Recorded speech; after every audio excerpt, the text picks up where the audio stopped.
కార్యక్రమానికి స్వాగతం. పిచ్చి ఆసుపత్రి నుంచి ఏ విధంగా పరిగెడతా ఉంటాడో బయటకు వచ్చేసి ఆ విధంగా పోలీసులు వెంటబడి పట్టుకొని లోన్ వేసే పరిస్థితి తీసుకొస్తారు.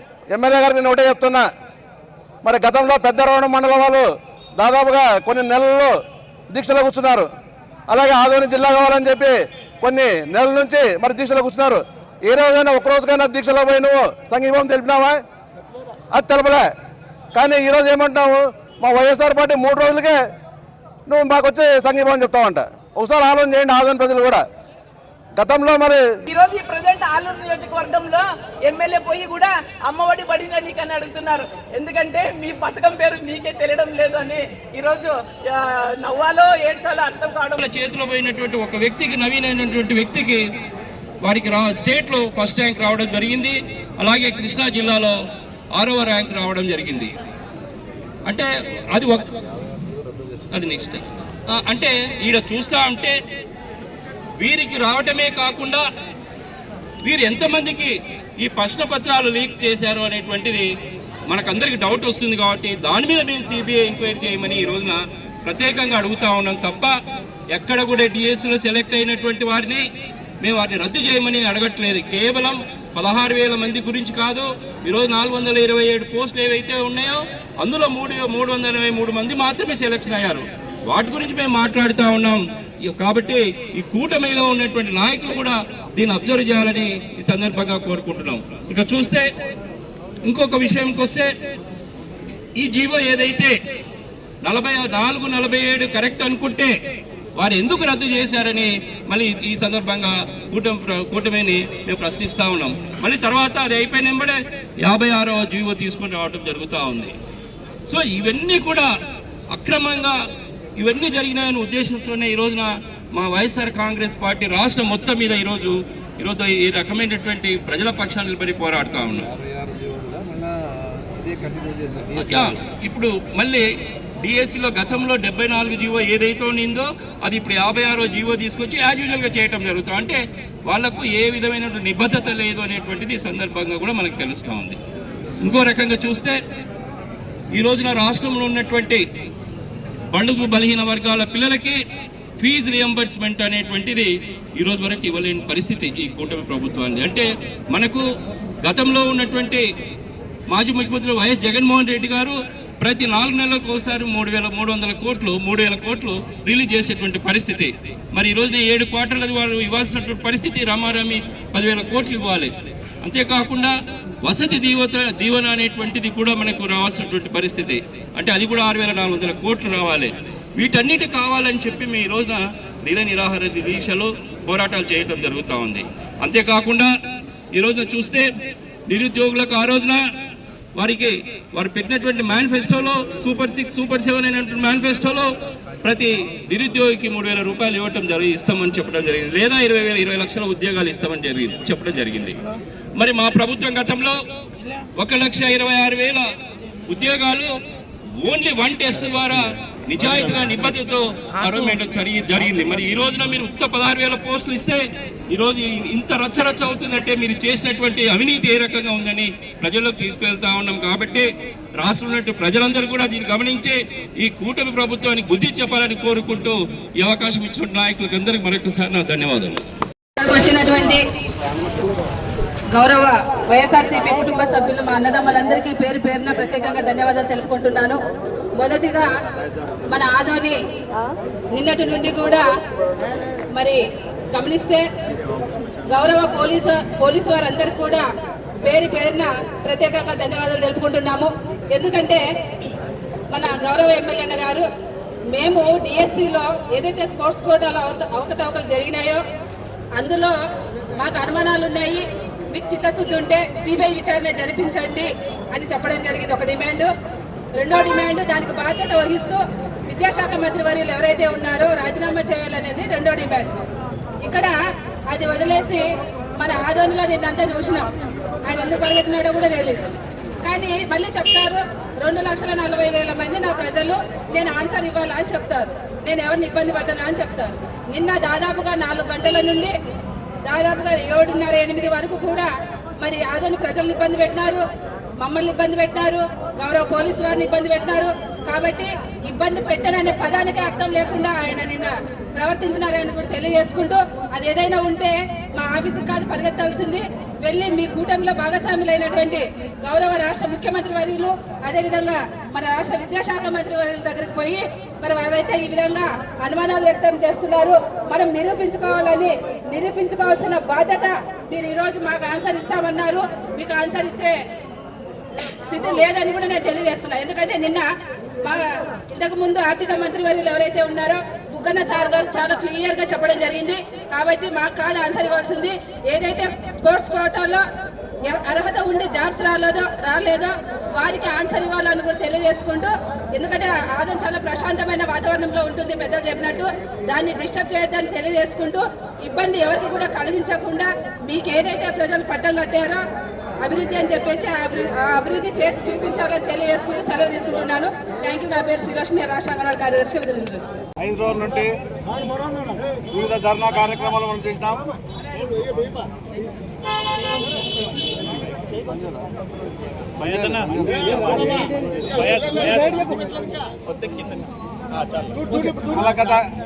మన గత 5 రోజుల నుండి మన వైఎస్ఆర్ పార్టీ కార్యకర్తలైతేనేమి, నాయకులైతేనేమి, అలాగే ప్రజలు కూడా, అలాగే స్టూడెంట్స్ కూడా ఈ యొక్క డిఎస్సి ధర్నాలో పాల్గొని ఇంత పెద్ద ఎత్తున విజయవంతం చేసడానికి ప్రతి ఒక్క వైఎస్ఆర్ పార్టీ కార్యకర్తలకు, నాయకులకు పేరు పేరున ధన్యవాదాలు తెలుపుకుంటున్నాను.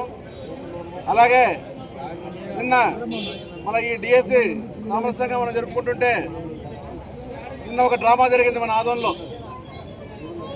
మన ఎమ్మెల్యే పార్థసారథి గారు మరి ఈ డిఎస్సి గురించి నిన్న పొద్దున స్టేట్మెంట్ ఇచ్చినాడు. ఏమని ఇచ్చినాడు? ఈ డిఎస్సి గురించి నేను మీ పార్టీకి వచ్చి, వైఎస్ఆర్ పార్టీకి వచ్చి నేను మీకు క్షుణ్ణంగా లోపాలు లేవు మా దాంట్లో అని చెప్పడం జరిగింది.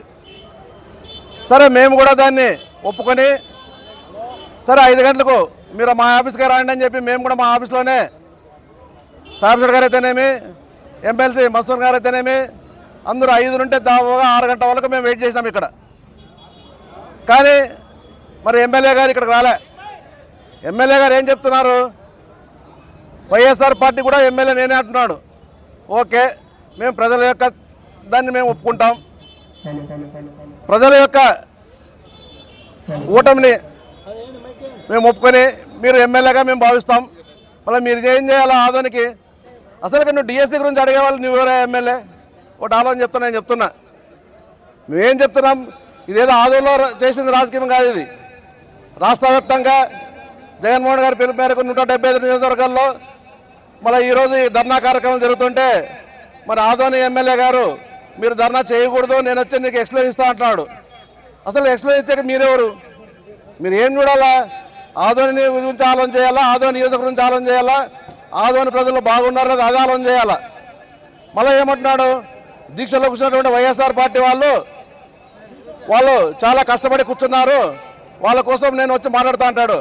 అయ్యా ఎమ్మెల్యే గారు నేను ఒకటే చెప్తున్నా, మరి గతంలో పెద్దరవణం మండలం వాళ్ళు దాదాపుగా కొన్ని నెలలు దీక్షలో కూర్చున్నారు, అలాగే ఆదోని జిల్లా కావాలని చెప్పి కొన్ని నెలల నుంచి మరి దీక్షలో కూర్చున్నారు. ఏ రోజైనా ఒక్కరోజుకైనా దీక్షలో పోయి నువ్వు సంఘీభావం తెలిపినావా? అది తెలపలే. కానీ ఈరోజు ఏమంటున్నావు? మా వైఎస్ఆర్ పార్టీ 3 రోజులకే నువ్వు మాకు వచ్చి సంఘీభావం చెప్తావంట. ఒకసారి ఆలోచన చేయండి ఆదోని ప్రజలు కూడా.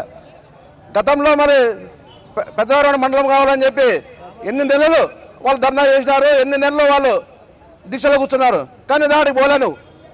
అలాగే జిల్లా గురించి ఎన్ని నెలలు వాళ్ళు ధర్నా చేశారు, మన ఆదోని ప్రజలకైతేనేమి అన్ని ప్రతి ఒక్క సెక్టార్ వాళ్ళు చేసినారు, కానీ నేను అక్కడ పోలే. కానీ వైఎస్ఆర్ పార్టీ 3 రోజులకే నీకు విసుగొచ్చిందంట. ఒకసారి ఆలోచన చేయాలి ప్రజలంతా. అరే ఊరి సంస్థలు నువ్వు పట్టుకోవచ్చుకోవాలని మనం చెప్తుంటే, ఆదోని సంస్థ మీరు పట్టుకొని మీరు చెప్తుంటే, నువ్వు ఏదో స్టేట్లో ఉన్నటువంటి డిఎస్సి గురించి నువ్వు మాట్లాడక మా దగ్గరకు వస్తావా? అది కాదు ఎమ్మెల్యే గారు, నువ్వు ఏమన్నా ఆదోని గురించి మాట్లాడండి. ఆదోని ప్రజల గురించి మాట్లాడింది, నీకు ఓట్లేసింది ఆదోని ప్రజలు. ఆదోని ప్రజలు ఓట్లేశారు కాబట్టి ఆదోని ప్రజల గురించి మాట్లాడాలి తప్పితే మీరు ఏదో డిఎస్సి అని చెప్పి ఏదో దాన్ని రాజ్యాంగం చేసేకపోయి మీరు ఏదో మా దగ్గర మా ఆఫీస్కి వస్తారు, మీరు మా ఆఫీస్కి రండి అని మీరు చెప్పడము. ఒక ఎమ్మెల్యే పదవిలో ఉన్నటువంటి వ్యక్తి అలా మాట్లాడడం మంచిది కాదు. ఎందుకంటే ఆదోని చాలా శాంతియుత వాతావరణం ఇది. ఎందుకంటే గతంలో ఎన్నో ఎమ్మెల్యేలు వచ్చారు, ఎమ్మెల్యేలు పోయినారు, కానీ ఎప్పుడు కూడా ఇటువంటి ఛాలెంజ్లు ఎప్పుడు విసరలే. కాబట్టి రాబో రోజుల్లోన్నా మీరు ప్రజలకు బాగా చేయండి, మేము మీ అంటూ కూడా ఉంటాం. మంచి పనులు చేస్తే మేము కూడా మీకు స్వాగతిస్తాం. కాబట్టి ఎమ్మెల్యే గారిని దృష్టిలో పెట్టుకుని రాబో రోజుల్లో అన్న మంచి పని చేసుకుంటూ మరి ఆదోని ప్రజలకు మీరు మంచి ఇవి సజెషన్స్ ఇస్తూ ముందుకు పోవాలని చెప్పి నేను కోరుకుంటున్నాను. అలాగే ఈరోజు మన రాష్ట్ర మహిళా నాయకురాలైనటువంటి శశికళ గారు 2 మాటలు మాట్లాడాలని చెప్పి చెప్తున్నాను.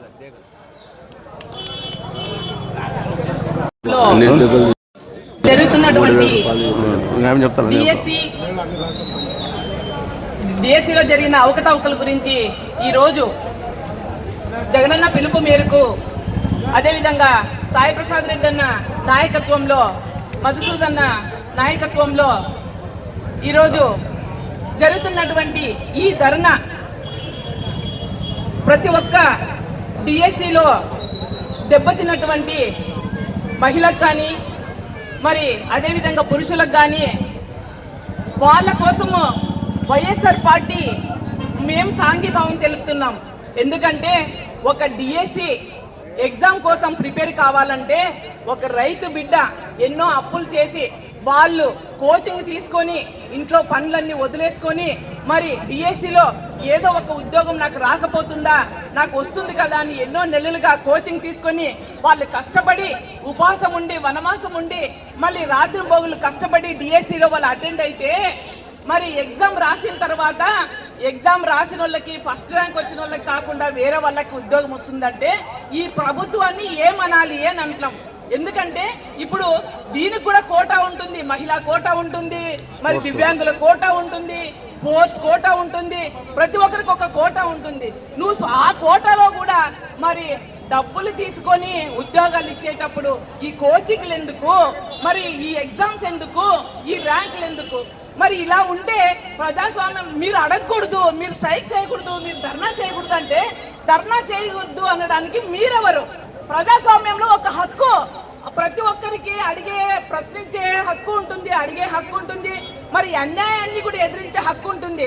ప్రతి ఒక్క ప్రజాస్వామ్యంలో ప్రతి ఒక్క పౌరునికి, ప్రతి ఒక్క మహిళకి, ప్రతి ఒక్క విద్యార్థినికి ఒక హక్కు ఉంటుంది. దాన్ని తెలుసుకొని కూడా మరి ఇతరులు మీరు మాట్లాడాలని ఈరోజు నేను చెప్తున్నాను. ఎందుకంటే ఈరోజు డిఎస్సిలోనే నువ్వు డబ్బు తీసుకొని ఉద్యోగాలు ఇచ్చింది ప్రత్యక్షంగా ఉంది, సాక్ష్యాలు ఉన్నాయి.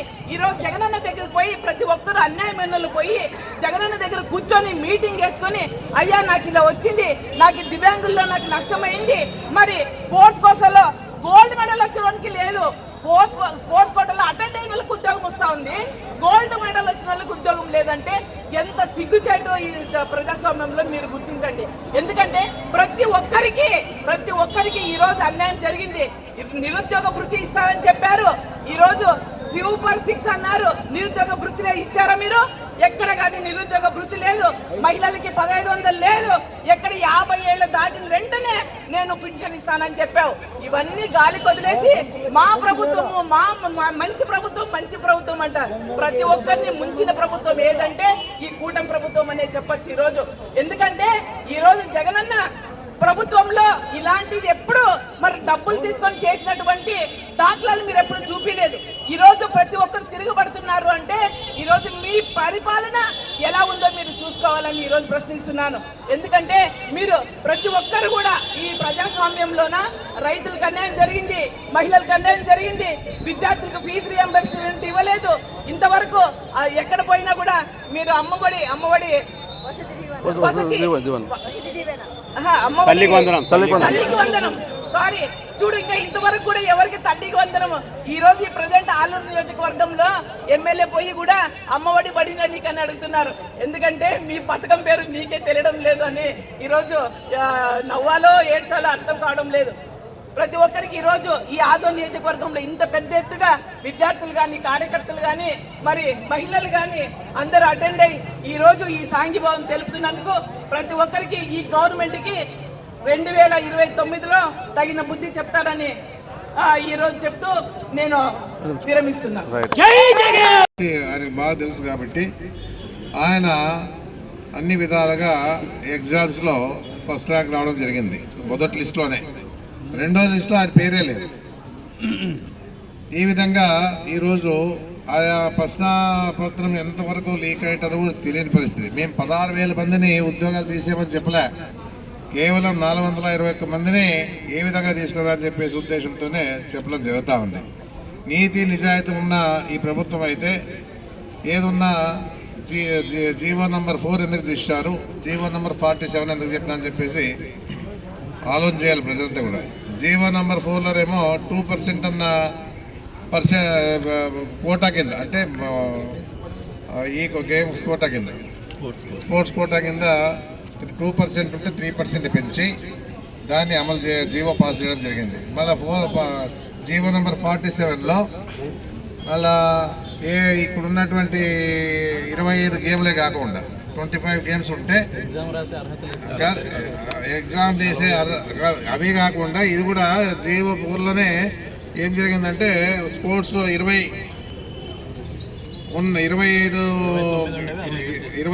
గేమ్లు ఉండేవి, అంటే 65 చేశారు, 67 చేశారు. ఈ విధంగా ఈరోజు ఆ జీవో నంబర్ 4, జీవో నెంబర్ 47 ఈ విధంగా మళ్ళీ జీవో నెంబర్ 47 ఏం చేశారు, ఎగ్జామ్ రాకపోయినా స్పోర్ట్స్ కోటా కింద వాళ్ళందరూ కూడా ఉద్యోగాలు ఇచ్చే అవకాశాన్ని కల్పించారు. మరి తప్పు కాదా అని చెప్పేసి చెప్పడం జరుగుతాను. నువ్వు టెట్ రాయలే, తర్వాత నువ్వు డిఎస్సి రాలే, మరి డిఎస్సి రాలే, టెట్ రాకపోతే నువ్వు ఉద్యోగాలు ఏ విధంగా ఇస్తావని చెప్పేసి ఈరోజు మేము దాని మీద పోరాటం చేస్తా ఉన్న విషయం కూడా నేను చెప్పడం జరుగుతూ ఉంది.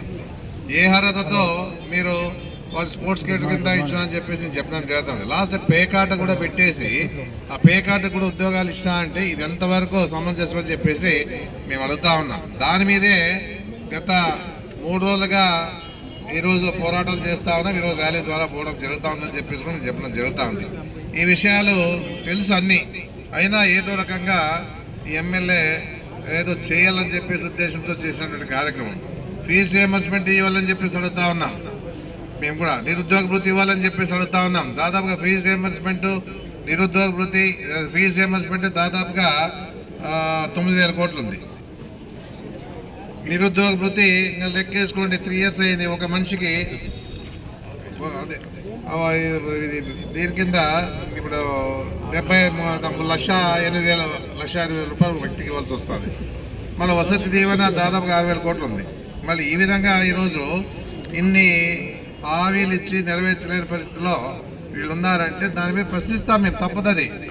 అది రాష్ట్రంలోనే మీ తెలుగుదేశం పార్టీ పోటీగా ఉండే పార్టీ మాది, మేము ప్రశ్నించే హక్కు నాకు ఉంది. ఇది అంతేగాని మీరెవరన్నా మాట్లాడే అర్హత మీకు ఎవరికి లేదని చెప్పేసి కూడా నేను చెప్పడం జరుగుతాం. మీరు ఏదన్నా ఉన్నా మీరు చెప్పుకోండి, సమాధానం చెప్పుకోండి. మా విషయాలు మేము ప్రజలకు తీసుకుపోయేదానికి మేము ముందుంటామని చెప్పేసి కూడా నేను చెప్పడం జరుగుతూ ఉంది. ఏదన్నా ఈ విధానంలో నిన్న చేసిన పరిస్థితి మనం చూసాం. ఏదో పిచ్చి ఆసుపత్రి నుంచి ఏ విధంగా పరిగెడతా ఉంటాడో బయటకు వచ్చేసి ఆ విధంగా పోలీసులు వెంటబడి పట్టుకొని లోన్ వేసే పరిస్థితి తీసుకొస్తారు. ఇది ఎంతవరకు సమంజసం అని చెప్పేసి అడుగుతారు. ప్రజలు నవ్వుకుంటా ఉంటారు, నేను చేసే పనులకి నవ్వుకుంటా ఉంటారు. ఈ 2 ఏళ్ల పరిపాలనలో అభివృద్ధి కార్యక్రమాలు ఏం లేకపోయినా గాడిద పాలు తాగడం ఒక అభివృద్ధి, మేకపాలు తాగడం ఒక అభివృద్ధి, పూరీలు వేయడం ఒక అభివృద్ధి, టీ అమ్మడం ఒక అభివృద్ధి. ఎందుకంటే అక్కడ డాన్ ఉన్నాడు, సారాయి డాన్ పిలిచేసి 2,000 రూపాయలకి యాలం వేసి పూరి అమ్మిన పరిస్థితి ఉంది. ఇంత అధ్వానంగా ఈరోజు ఇంతమంది ఎమ్మెల్యేలు ఆదోన్లో ఉన్న ఎమ్మెల్యేలుగా పనిచేసినా ఏ విధంగా కూడా ఈ విధానంలో ఇప్పుడు కూడా పోలే. నీళ్ళు లేవంటే పట్టించుకునే పరిస్థితి లేదు. ఏది కావాలన్నా అడిగినా దాటేసే పోయే పరిస్థితి. నీవు దీని మీద దృష్టి పెట్టాలి కానీ ఏదో నేను 4 గంటల వరకు టైం ఇస్తాను, మీరు వస్తారా, లేకపోతే నేను 5 గంటలకు వస్తానని చెప్పేసి నువ్వు ప్రకటన చేయడం చాలా తప్పని చెప్పడం జరుగుతూ ఉంది. ఏదన్నా కూడా చాతకాంతనం కాదు, మీరు ఏదో ఆలోచించి మీరు ఏ విధంగానైనా కేసుల్లో ఇరికేయాలని చెప్పేసి ఉద్దేశంతోనే మీరు చేస్తున్నటువంటి కార్యక్రమాలు ఇవన్నీ కూడా. నీకు తెలుసు ఈ ప్రకటన ఇస్తే ఖచ్చితంగా పోలీసు వాళ్ళు వచ్చి ఆపుతామని చెప్పేసి నీకు తెలుసు. ఎందుకంటే మేము కూడా నీవు ప్రకటన ఇచ్చిన తర్వాత కూడా మేమంతా ఆలోచన చేసుకున్నాం, మనం పోయేది అవసరం లేదు, అక్కడికి మన దగ్గరికే రాని మాట్లాడదామని చెప్పేసి ఆలోచిస్తాం. అయినా వచ్చిన తర్వాత జరగరాని ఏదైనా జరిగింటే బాధ్యులు ఎవరని చెప్పేసి నేను అడుగుతా ఉన్నాను. రేపు మిలాడి నబి వస్తూ ఉంది, గణేష్ నిమజ్జనం వస్తూ ఉంది. ఈ విధంగా ఈరోజు జరిగే పండుగలకి ఆటంకాలు కలగకుండా ఉండేదానికి మేమంతా కూడా ఆలోచన చేస్తూ ఉన్నాం అని చెప్పేసి కూడా చెప్పడం జరుగుతూ ఉంది. ఈ విధంగా మాట్లాడారో తెలుసు, మాకు శాతకాంతరం కాదు. మా ప్రజల గురించి ఆలోచన చేస్తాము, ఆదరణ గురించి చేస్తూ ఉన్నాము, ప్రశాంతత గురించి ఆలోచన చేస్తూ ఉన్నాము. అంతేగాని దాన్ని చాతకాంతనంగా భావిస్తే అది మీ పొరపాటు అని చెప్పేసి నేను చెప్పడం జరుగుతుంది. ఎందుకంటే ఏదో మాట్లాడుతూ ఉంటారు, తెలుసుకుంటారు అని చెప్పేసి ఉద్దేశంతో మేము అనుకుంటూ ఉంటాం. అయినా వాడికి ఇంకా బుద్ధి రాకపోతే కాలమే నిర్ణయిస్తా అని చెప్పేసి కూడా నేను చెప్పడం జరుగుతూ ఉంది. ఏదున్నా మాట్లాడినా, ఏ పార్టీ వాళ్ళు మాట్లాడినా వ్యక్తిగతంగా కాకుండా పార్టీల పరంగా మాట్లాడే పరిస్థితిలో ఉండాలి. జగన్ దృష్టిలో పెట్టుకొని మాట్లాడేది, జగన్ అనేది, ఒరే జగన్ అనేది ఏది పద్ధతి ఉందే అని చెప్పేసి నేను అడుగుతా ఉన్నాను. మీరెంత జగన్ మాట్లాడే అర్హత మీకు ఉందా అని అడుగుతా ఉన్నాను నేను. ఏదున్నా గౌరవంగా మాట్లాడండి. మేము చంద్రబాబు నాయుడు గారు అంటాం, లోకేష్ గారు అంటాం, చంద్రబాబు నాయుడు లోకేష్ అంటామా? మేమేమన్నా ఏదున్నా కూడా గౌరవించి మాట్లాడతాం.